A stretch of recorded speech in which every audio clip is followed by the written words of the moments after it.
Você já se perguntou como encontrar calma em meio ao caos? Como enfrentar as adversidades da vida com serenidade e propósito?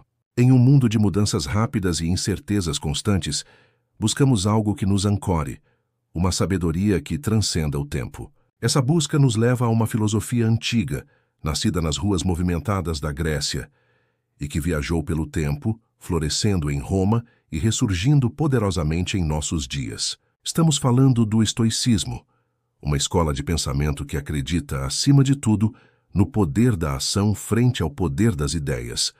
A única razão para estudar filosofia, segundo Nietzsche, é se tornar uma pessoa melhor. Neste vídeo, embarcaremos em uma jornada pela fascinante história do estoicismo, descobrindo suas origens, seus mestres e como seus ensinamentos permanecem incrivelmente relevantes hoje. Dividiremos essa história em 3 partes: sua fundação na Grécia Antiga, seu florescimento no Império Romano e seu notável renascimento até os dias atuais. Neste primeiro vídeo, contaremos a história do nascimento do estoicismo na Grécia Antiga e seu desenvolvimento inicial. Prepare-se para descobrir a arte milenar de viver bem. Nossa viagem começa na Grécia Antiga, em um período conhecido como helenístico, uma época de grandes transformações após as conquistas de Alexandre, o Grande. Foi nesse caldeirão cultural que, por volta de 300 a.C., em Atenas, uma nova faísca filosófica acendeu. A chama inicial foi Zenão de Cítio.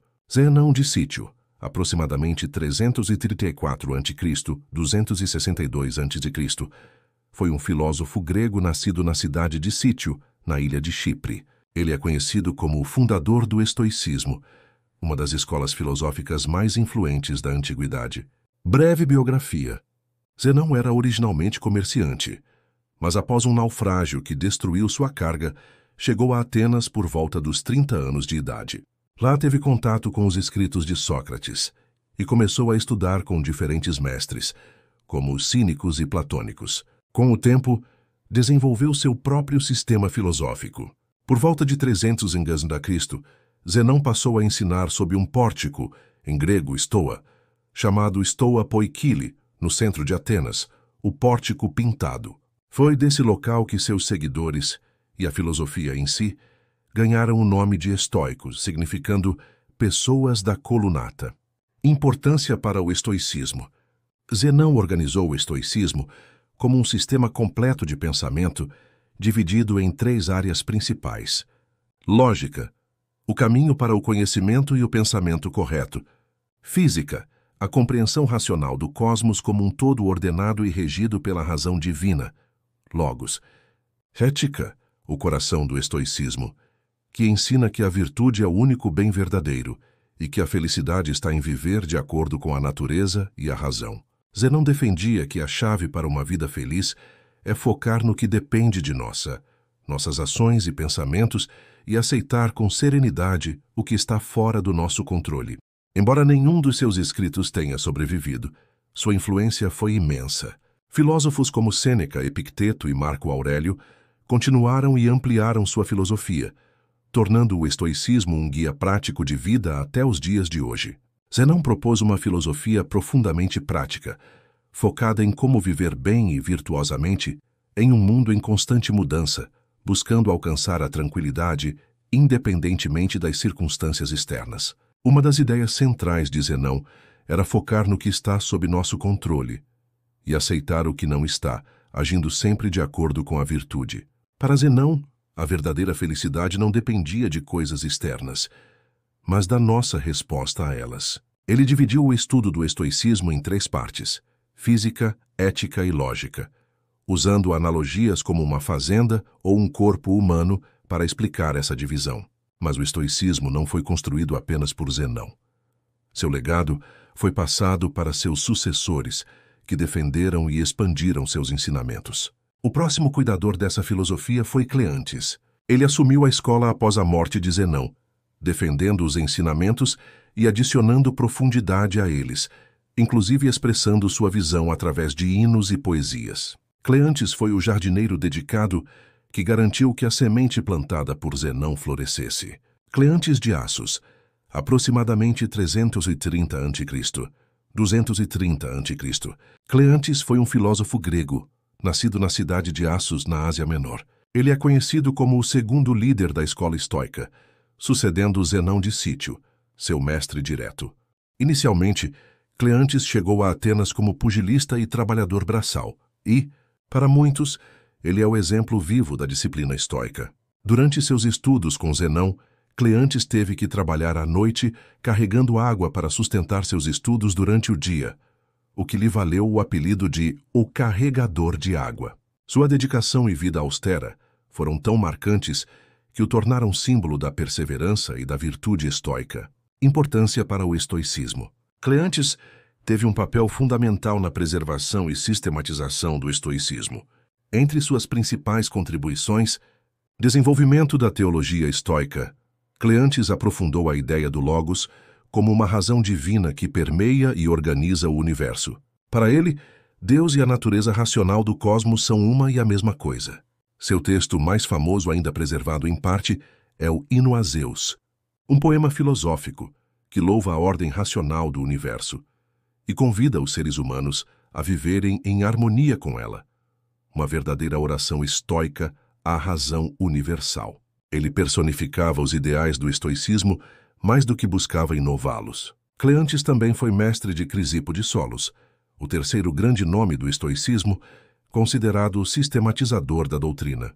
Ou seja, sem Cleantes, talvez o pensamento estoico não tivesse sido transmitido com tanta força às gerações seguintes. Cleantes foi o elo entre Zenão e os grandes estoicos que viriam depois. Sua vida foi uma demonstração prática dos princípios estoicos, de que a virtude, a razão e a constância são o verdadeiro caminho para uma vida plena. Depois de Cleantes, veio a mente prodigiosa de Crisipo.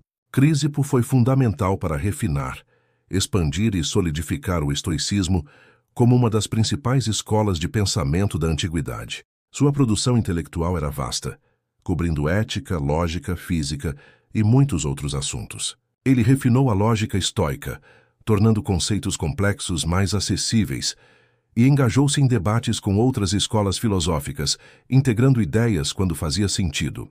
Crisipo é comparado aos frutos que adornam a árvore do estoicismo, tornando-a não apenas bela, mas útil. Crisipo de Solos, aproximadamente 280 a.C., 206 a.C. Crisipo nasceu em Solos, na Cilícia, atual Turquia, e se tornou o terceiro grande líder da escola estoica, sucedendo Cleantes, discípulo direto de Zenão de Cítio. Ele foi, acima de tudo, um filósofo sistemático, incansável e extremamente prolífico. Segundo relatos, escreveu mais de 700 obras, das quais apenas fragmentos sobreviveram. Antes de se juntar aos estoicos, Crisipo estudou na Academia Platônica, mas logo foi atraído pela lógica rigorosa e pela ética prática do estoicismo. Estudou com Cleantes, de quem herdou a direção da escola estoica em Atenas. Importância para o estoicismo. Crisipo é amplamente considerado o grande sistematizador e defensor intelectual do estoicismo. Sua contribuição foi tão decisiva que se dizia: se não fosse por Crisipo, não existiria o pórtico. Entre suas principais contribuições, lógica e epistemologia. Crisipo foi um dos maiores lógicos da antiguidade, rivalizando até com Aristóteles. Ele desenvolveu a lógica proposicional, baseada em sentenças completas, que influenciou profundamente o pensamento lógico moderno. Defendeu que o conhecimento começa com percepções verdadeiras e pode ser validado por um critério racional, a razão, logos. Ética como ciência da vida virtuosa. Ele refinou o princípio estoico de que a virtude é o único bem verdadeiro. Para Crisipo, viver bem é viver de acordo com a razão universal, aceitando o destino e exercendo o autocontrole diante das paixões. Crisipo também ajudou a consolidar a visão estoica do cosmos como um todo ordenado, racional e divino. Ele defendia que o universo era animado por um princípio ativo, o fogo ou logos divino, que governa tudo de forma racional. Teoria das paixões. Ele desenvolveu a teoria estoica das paixões, paté, definindo-as como juízos equivocados sobre o que é bom ou mal. O ideal estoico é superá-las por meio da razão e da filosofia. Crisipo de Solos foi o cérebro do estoicismo clássico. Ele organizou e defendeu com tanta profundidade a doutrina estoica que garantiu sua sobrevivência e influência por séculos. Seu trabalho preparou o terreno para os estoicos romanos, como Sêneca, Epicteto e Marco Aurélio, cujos escritos ainda hoje inspiram milhões de pessoas a viver com mais coragem, razão e serenidade. Zenão, Cleantes e Crisipo são considerados os pilares fundamentais do estoicismo grego, as raízes que estabeleceram a visão, missão e valores centrais da filosofia. Eles deram a estrutura, o desenho inicial, as bases teóricas que permitiriam ao estoicismo florescer e se adaptar através dos tempos. Neste vídeo vimos como a filosofia estoica surgiu em meio ao caldo cultural que era a Grécia, em especial Atenas, e foi se desenvolvendo. No próximo vídeo, continuaremos a contar a história do estoicismo e veremos como ele chegou a Roma e continuou a crescer graças ao trabalho de filósofos como Sêneca e Epicteto. Continue conosco nessa jornada. As referências consultadas estão na descrição do vídeo. Se você gostou deste vídeo, considere se inscrever no canal e deixar um like. Deixe nos comentários o que você mais aprendeu sobre o estoicismo. Obrigado por assistir.